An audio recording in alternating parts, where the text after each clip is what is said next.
18 months have been hard for everyone. Oops. We know that the last 18 months have been hard for everyone, but because of the work that you all are doing, many people are making it through who otherwise might not have. Most of us in Impact 100 are closely connected to Denver's nonprofits, whether as contributors, volunteers, and board members, and we have a special appreciation for what you and your organizations are going through, and we are truly, truly grateful. So the purpose of today's meeting is to help you understand who Impact 100 is, what's in our RFP, and the process that we use to award grants. I'd also like to introduce you to Deborah Thomas and Tori Myers, who I will both let introduce themselves. Well, my name is Deborah Thomas, and I have been with Impact 100 for probably about 4 years now.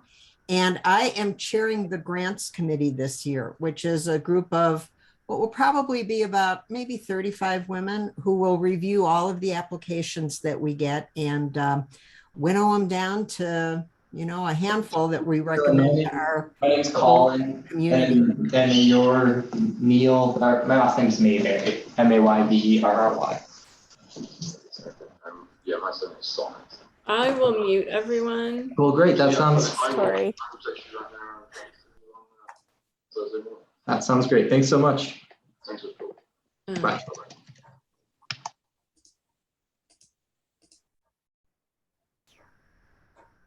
Great.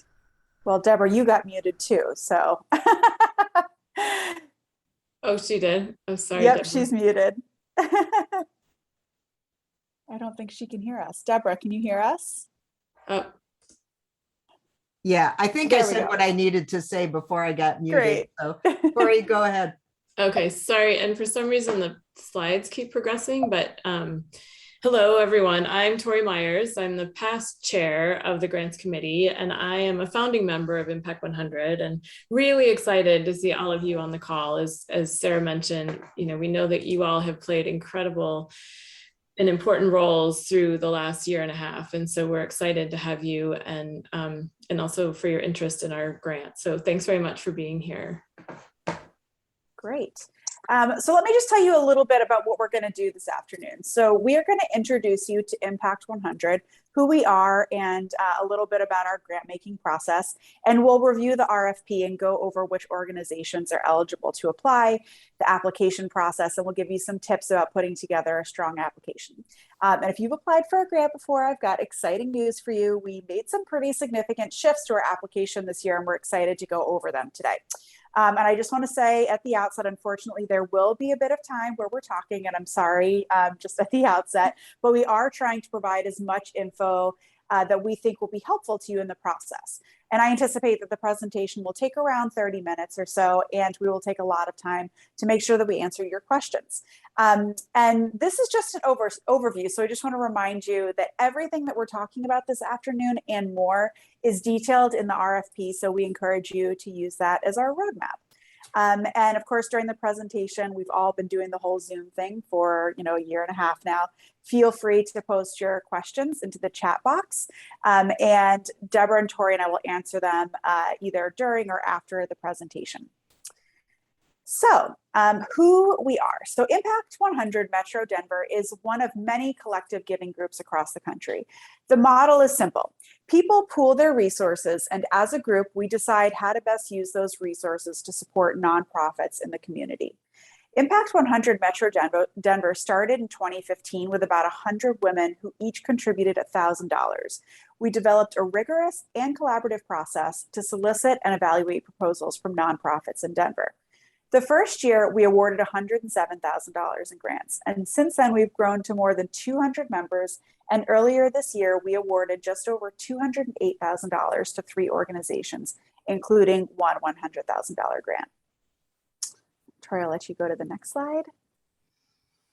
So our mission is twofold. We are trying to inspire and empower our members to be more effective philanthropists in their own right, and to enable local nonprofits to make transformational change. And what we do is this. So our process is that every year our members look at the greatest needs of the community and choose 3 areas to focus our giving. And I'll get into what those 3 grant priorities are in a minute. We then develop and distribute an RFP, which obviously you all know about because you probably wouldn't be here otherwise. And then a group of around 35 women review all of the proposals. We conduct site visits and choose one to receive a $100,000 grant. And depending on the funds available, we may award additional grants. This year, for example, we awarded 2 additional grants, both for about $50,000.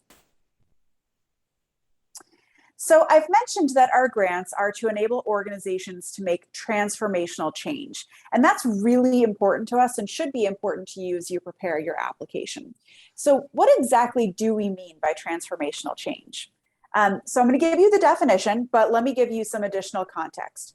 We are looking for big ideas with big potential for your organization to transform how you serve your constituents.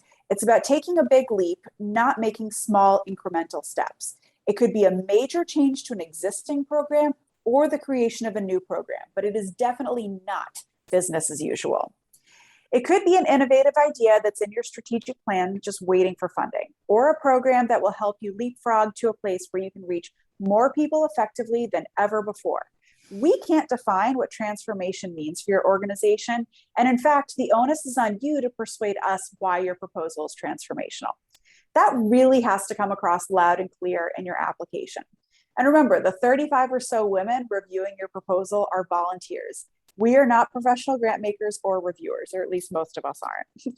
You need to make a clear and compelling case to them why your proposal will have a transformative and lasting impact on your organization and the people you serve.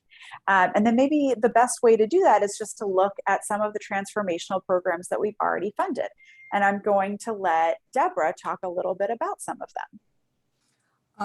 Yes, okay. And I'm also looking at a few other messages I'm getting here at the same time, but all right.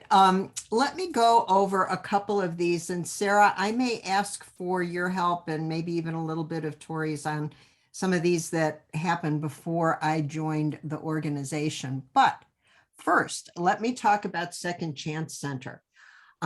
Second Chance Center got our $100,000 grant earlier this year. And some of you are probably familiar with Second Chance. They're located out in Aurora, and their mission is to help people who have been recently incarcerated and now have been released to rejoin society. And a big part of that is job training. So the transformational proposal that they came to us with and that we funded was that they do a lot of job training, but it did not have any kind of technology component. And, you know, even jobs that, you know, we think of as kind of entry-level jobs, you know, that these folks might, you know, be looking for, delivery, truck driver, that sort of thing. All of those kinds of jobs now, pretty much all of them have a technology component. You know, and they had no way to teach that technology to their to the people who they serve. So they came to us with a proposal to create a lab along with computers and someone who could coordinate and manage a lot of the training to add this component to the job training that they were already doing. So, you know, this is an example of, they weren't talking about doing something completely new to their mission or a completely different mission, still following their mission, but taking it up a level in a transformative way, adding a component that was really going to make a difference. So they got our $100,000 grant this year. Last year, it was Maria Drost Counseling Center. And this one was really interesting because if any of you are familiar with Maria Drost, they do a lot of counseling for you know, young people, women, you know, across the board, but it was all in person. And they wanted to have the capability to do online counseling. And to do that, they needed some training, some equipment, a few other things, not only for themselves and their counselors, but also for their clients. Now, they submitted this proposal before COVID hit, but we actually granted the proposal after COVID hit. And the timing was just amazing because that made such a huge difference for them. Again, not changing their mission, right? Not changing the people who they're serving, but expanding the way that they were able to do that. And that's what made it transformational. Rocky Mountain Children's Law Center, they work a lot with kids who are living on the street, who've had legal problems that they need to get straightened out before they can get on with life. And their model has always been that these kids had to come to them, and they asked us for funding to do some clinics where they could actually go out and meet the kids where they are and be able to provide those services there. We saw that as being transformational. Tori, I might need some help from you or Sarah with Project Worthmore. That was before my time. I think those are good examples, Deborah. I think, just giving a few examples is great. Okay. I think we can keep moving. Yeah, let's do it. Okay. Great. Thanks, Deborah. So we're going to move now into talking about our 2022 grant priority areas. So as I mentioned before, this year we're soliciting proposals that address any of the 3 following grant priority areas: economic opportunity and self-sufficiency. And by this, we mean removing barriers that prevent a person from succeeding in life, including systemic oppression and racism, intergenerational cycles of poverty, and inequitable educational opportunities. The next one is education and lifelong learning. And by that, we're thinking about equal access to educational opportunities at all stages of life is intrinsic to society's well-being. Access is the fundamental key that enables citizens to lead rich, productive, and meaningful lives. And the last one that our members chose this year is environmental conservation. And we know that conserving our natural resources is fundamental to our quality of life. A strong environment supports vibrant communities now and in the future. And so if you look at our RFP, we have more detailed definitions and examples in there. And I'll say that they are purposefully broad, and you shouldn't have trouble deciding if your organization fits within at least one of them. And when we have had applicants apply in the past that fit into more than one. And so now I do want to pause. We're going to go through more about the process moving forward, but I do want to see if there's any questions that are coming up for people, and also give some space for others to talk, so you're not just hearing me nonstop. Are there any questions about our grant priority areas? And feel free to come off mute or type it into the chat.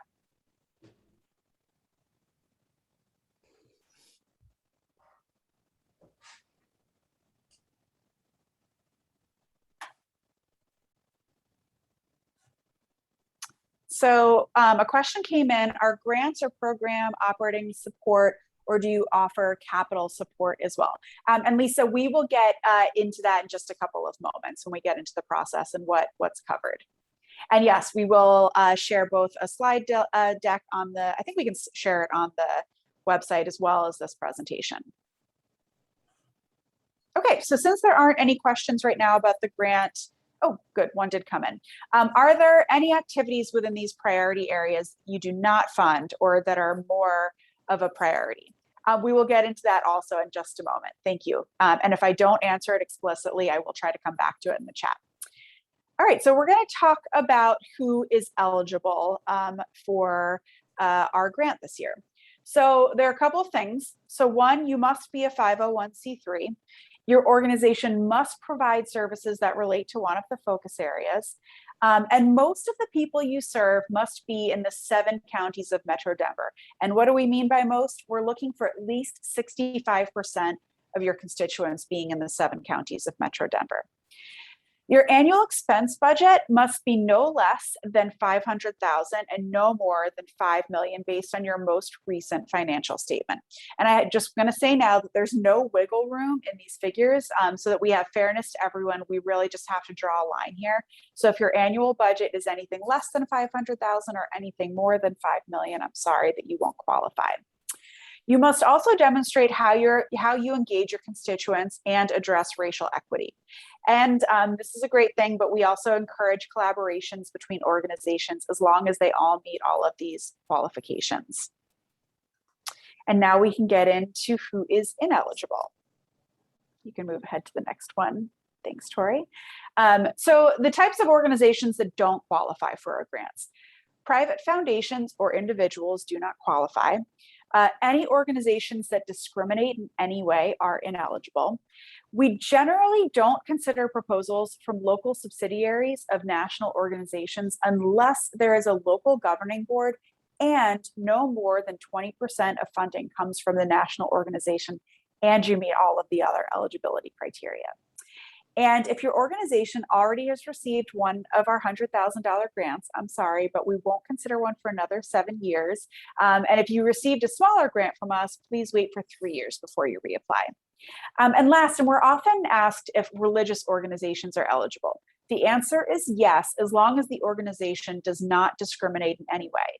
That means that you don't require any type of religious participation to receive your organization's services, nor do you discriminate in hiring and employment practices.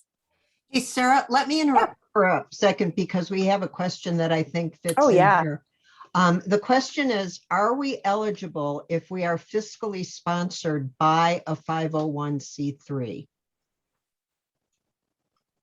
I don't know the answer to that, Tori, do you?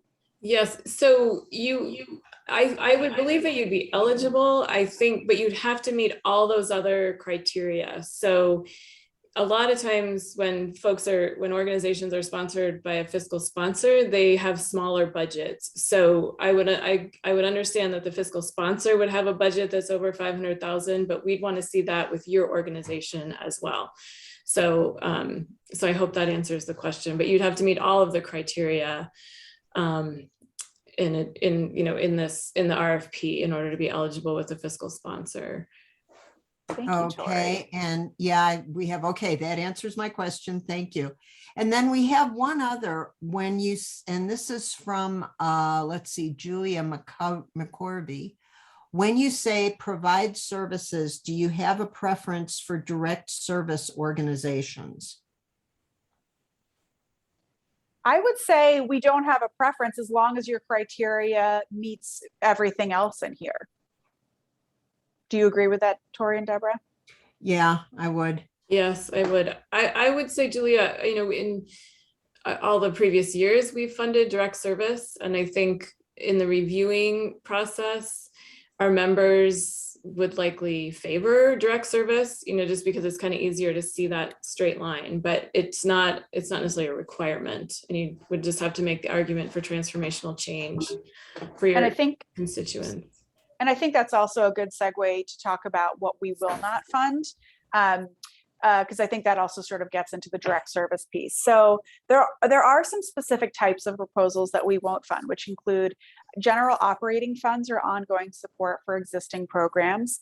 And I'll note that we're often asked if we'll fund salaries. The answer is yes, if those salaries are a necessary piece of the transformational program you're proposing. We do look at salaries carefully, so help a lot if you tell us how they will be sustained beyond the grant period. We won't consider endowments or capital campaigns, but we will consider capital expenses if they're a necessary component of the transformational program you're submitting and not part of an overall capital campaign. We won't fund reducing or eliminating debt, pass-through granting, religious, partisan, or political activities or advocacy, or fundraising. Also, you've heard me say quite a few times now that our primary grant is for $100,000. And I want to make it very clear that we won't consider proposals asking for less than that. If the program you're proposing has a total budget of more than $100,000, we must be the largest funder, and our grant must cover at least 51% of the total project expense. So that means that we won't accept proposals for programs with budgets of more than $196,000. And if you need other funders for your program, please tell us how you'll find them. The math might seem a little complicated, but it's all explained in more detail in the RFP. Okay, and let me interrupt with another one. This one is interesting, and I wish I had a real clear-cut answer to that. But we're getting a question. Our proposed program specifically serves male educators of color to increase retention of teachers of color. Would this specific target population make us ineligible to apply under non-discrimination eligibility criteria? Woo. First, I want to say I'm very excited about that proposed program. Yeah. But I don't know that I have an answer to that, actually. Tori, do you have an immediate thought, or should we take it offline? I think we may have to take it offline. My initial reaction is, I guess it depends on how that recruitment is going. And if someone were to apply who wasn't part of the target population, how would that be handled? So I think that might be part of it, but I do think we kind of need to, because that's a pretty specific question, and maybe better to take that offline. Yeah, so let's see. I am seeing the only identification here is that came from someone whose Skilling. first or last name is Skilling. So Mr. or Ms. or whoever Skilling, if you can leave us some contact information, we'll follow up with you. Or yeah, send us an email and we can follow up. Yeah. Okay, can I just put my email in the chat? Would that work? Yeah, sure. Sure. Okay, great. Thank you. Yep. Great. All right, let's keep it rolling into our application process. So if your organization qualifies and you have a proposal that fits our criteria, what's next? I also want to note that, like I said before, we have pretty significantly streamlined our application process this year. So if you have applied before, I'd encourage you to listen closely. So we're going to have 2 separate PDFs that you will submit. The first is a grant summary sheet, project description, budget, timeline, and constituent engagement statement. The second is your financial information, which should include your current year organization budget, your most recent year-end financial statement, and your most recent audited financial report, and a list of your major contributors from the last 2 years. And as we've said a few times, there's a lot more information in the application. So please check the RFP for more details. And so the next step in the process after you've applied is that a group of 35 members will review all of the applications and select the strongest for site visits. If your organization is selected for a site visit, you'll hear from us by late March. After the site visits, we have to make the hard decisions about which proposals to move forward to our full membership for their consideration. If you're one of these finalists, we will contact you by mid-May, and we'll ask you to make a presentation to our entire membership in June. At that meeting, our members will decide which organization will receive a $100,000 grant and which, if any, will receive smaller grants. If you receive one of our grants, the funds are generally dispersed over 12 to 18 months based on milestones in the MOU between your organization and Impact 100. And so now I'm going to turn it over to Deborah to give you all some tips about putting your best application forward. Yeah. Well, I know none of this is going to come as any surprise to any of you because I'm sure you've all had a lot of experience with grant writing. But one of the big things that you need to do is just to make sure that all the requirements of the RFP are met. The ones that we've reviewed today, and then also make sure you read that RFP carefully so that you know what some of the other things are that we're looking for. Some of this gets a little bit, involved, like what we spoke about in terms of the budget for the program itself can't be any larger than 196,000. There's some tweaks in there that you really do need to be familiar with, and just make sure that you're meeting all of those basic requirements. As Tori and Sarah mentioned before, you got to make sure that the program is very simply and succinctly described. We are all a bunch of volunteers. With very few exceptions, we're not professional grant writers. We don't necessarily always use foundation and nonprofit lingo. So, everyday common English is going to be helpful, I think, for a lot of us. And maybe most important is to reflect back on what Sarah was speaking about in terms of showing us why this is going to be transformational for your organization. Transformational impact and sustainability are the 2 things that we really look the most closely at. But you got to make sure that you have a program budget and a timeline in there. And if you've got all of those and you've got them, in the right package, send them to us. But I will tell you that, as I think Tori mentioned earlier, because we are an all volunteer organization, our capacity to manage this process is a little bit limited. And if there are pieces of your proposal that, as we look at it, we can't find or are missing, that may cause it to be disqualified. We don't necessarily have the capacity to reach out to you and say, gee, did you forget to send us your audited financials, or did you forget to include a program budget? So really important that you go through those applications and make sure you have all the criteria and all the piece parts that we're looking for. Great. Thanks, Deborah. All right, and now I think we can open it up to questions. And one came in about the audit. So the question is, if our audit is still underway, can we still apply? We can provide final audit once it's completed. I think the answer is yes. I mean, you can definitely still apply it. I think it's just a question of should you provide the one that's already been done, right? Yeah, if you, we require an audit. So if this is your very first audit and you do not have one available, I don't think your application is going to make it through the pre-qualification. So you may have to wait until next year if this is your first time doing a full audit. But as Sarah said, if you have one from the previous year, yes, we understand that everyone's fiscal years fall differently and that audits can take a long time, particularly right now. So if you don't have the most recent one, that's fine. Just submit what you have. Thanks, Tori. Any other questions? I'm sure there are some. Don't be afraid to come off mute too.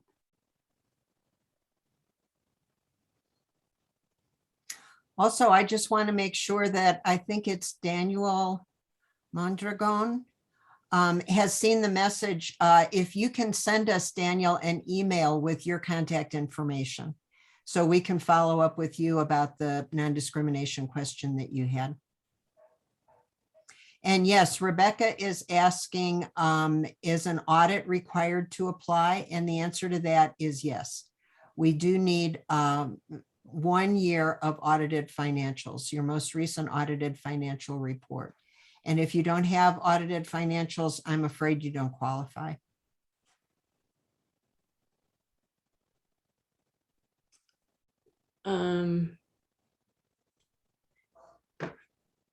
Yeah, and because someone also asked about single moms, and you mentioned Daniel Mondragon, Deborah.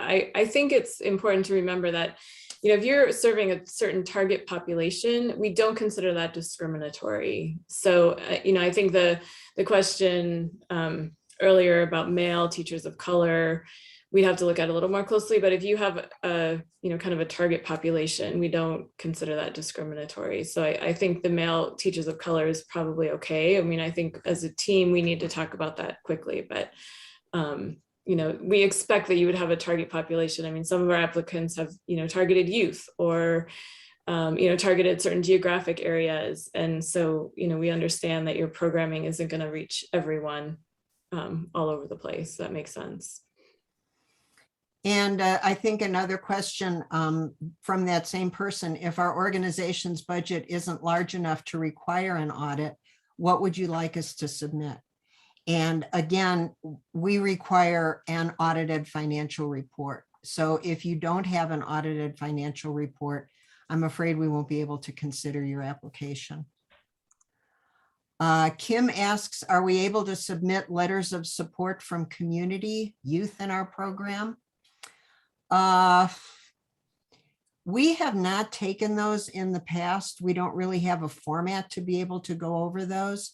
So I think we would probably say, you know, you could submit them, but I'm not sure they're going to make much difference because I'm not sure if we'll even be able to look at them.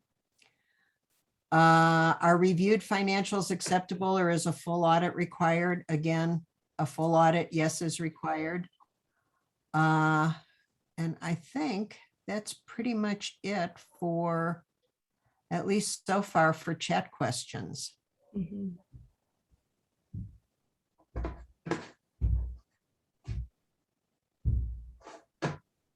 So any other questions that any of you would like to ask?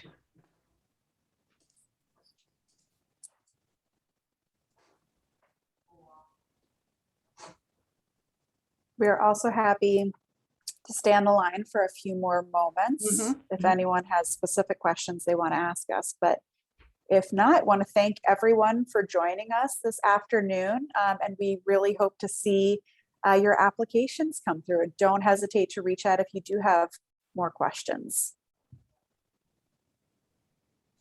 All right. Well, looks like people are dropping off. So goodbye, everybody. And thanks again for your interest. And we did have one question, you. And maybe this will be applicable to some folks still on the line. So we had an audit done for fiscal year 2019 and then a review done for fiscal year 2020. I think that's still, you can still apply this year. We're fine with a audited financial from 2019, right? Yeah, as long as that's the most recent audited financial report. Great.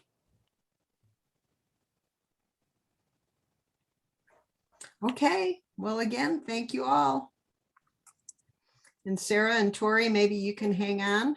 Mhm. Yeah.